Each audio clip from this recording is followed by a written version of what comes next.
Hey everybody, it's the late quarter. I'm gonna drop a line in here. I'm in Texas. We're doing what we'll call hurry up and wait. I got to a place and was so sure I'd be unloaded, only to find out that I won't be unloaded because they're closed for the weather. And they not only didn't let my company know or the broker know, but no one knew that they were closed. Furthermore, I guess they expected everybody to just stay and wait. Well, I don't wait for anybody, so I took it upon myself to get here. And guess who's here? Waiting, melting.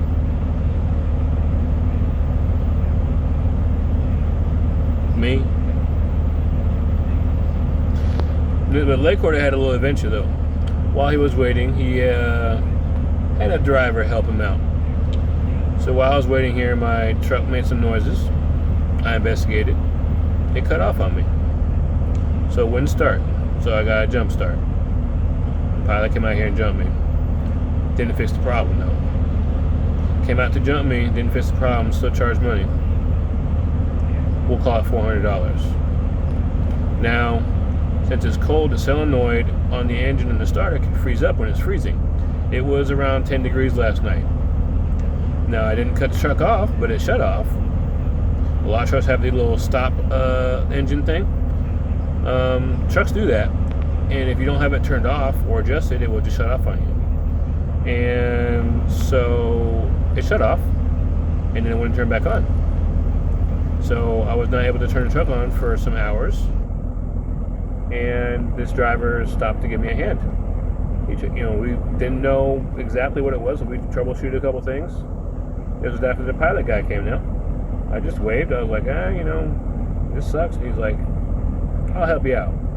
And he stopped and helped me. Went over the stuff in the truck. He went over the starter and this thing. So when the guy was here working on my truck, there was a small drip on the water to fuel separator, which is a part on the truck that has a big old bubble on it.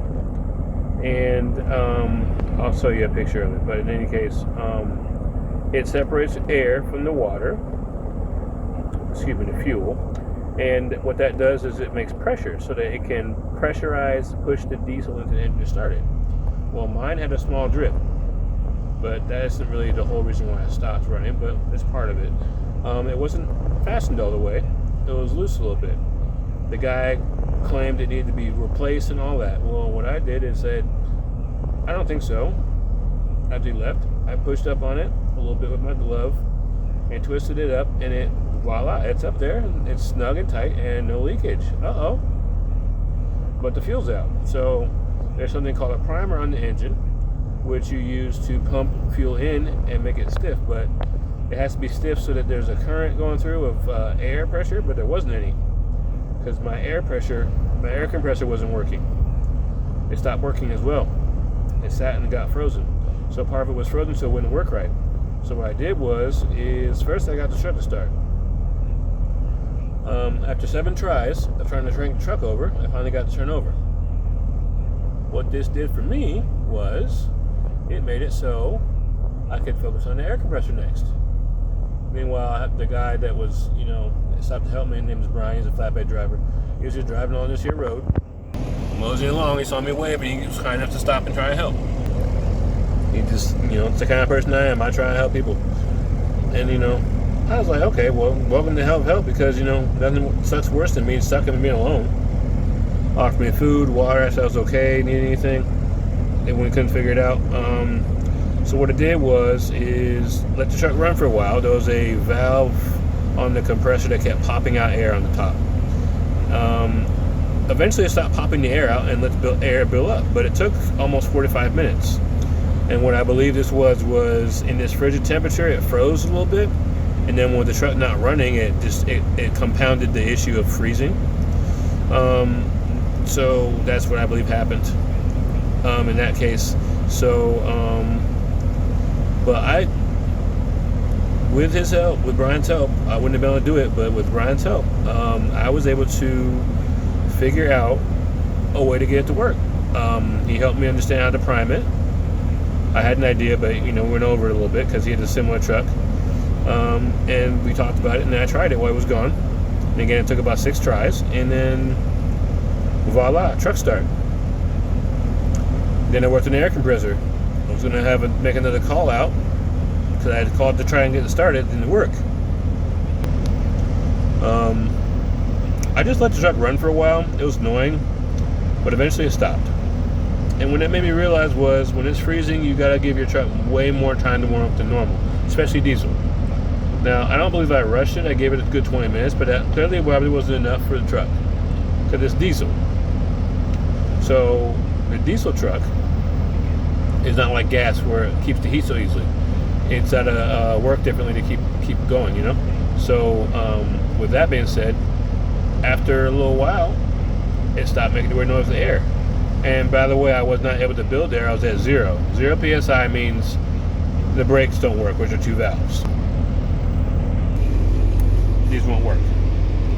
I can't move without pushing in the red for the trailer and the yellow for the tractor.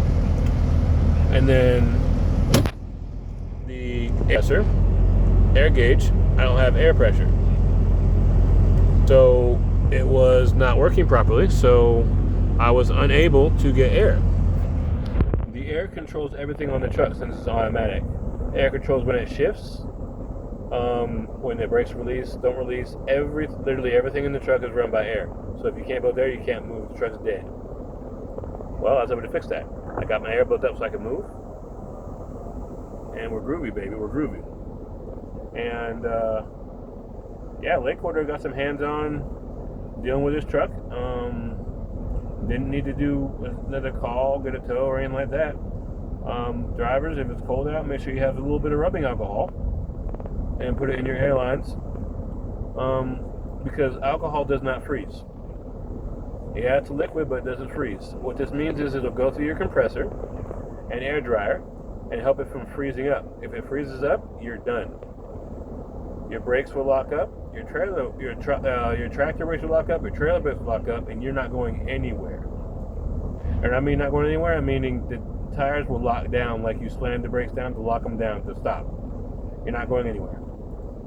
That's why they tell you don't push in your, don't pull out your tractor valve, aka your trailer brake, because if it freezes, you're stuck. So this is Lake Quarter giving that advice. And again, a shout out to Brian, flatbed driver, helped me out, made sure I had water, talked with me, helped me figure out the troubleshoot. Checked the air dryer, make sure it wasn't messed up. Air dryer was good, so it's good. But obviously, I'm gonna have everything go check out with the shop just to make sure we're super 100% copacetic.